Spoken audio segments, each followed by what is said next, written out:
होळिका दहनानंतरही देशभरात तापमानात चढ उतार पाहायला मिळत आहे।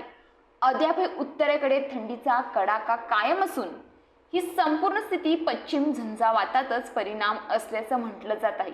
याच कारणास्तव पंजाब, हरियाणा आणि राजस्थानमध्ये पावसानं शिडकाव केला असून इथं महाराष्ट्रात अशीच काहीशी स्थिती पाहायला मिळत आहे।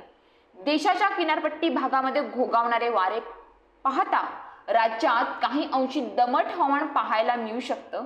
महाराष्ट्रातील हवामानाचा विचार करायचा झाल्यास इथे राज्यभरात उन्हाचा तडाखा कायम राहील, तर काही भागांमध्ये मात्र ढगाळ वातावरण कायम असेल। सूर्याची तीव्रता वाढत आहे आणि सकाळी 10 ते दुपारी 3 वाजेपर्यंत उन्हामुळे लोकांना खूप त्रास होत आहे।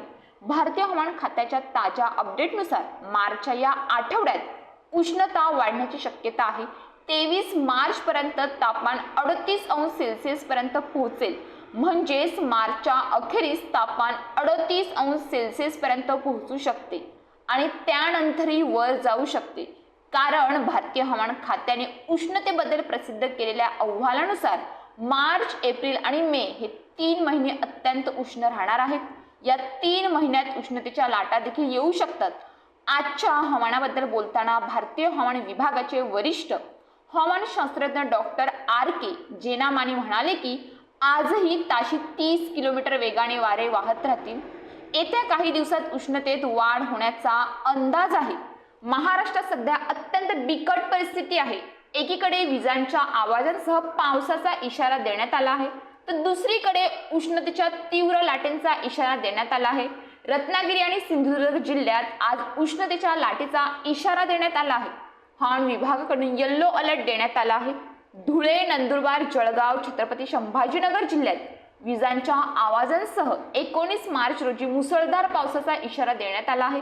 20 मार्चला जालना, परभणी, बीड, 21 मार्चला परभणी, हिंगोली, नांदेड जिल्ह्यात विजांच्या आवाजांसह पावसाचा इशारा देण्यात आला आहे।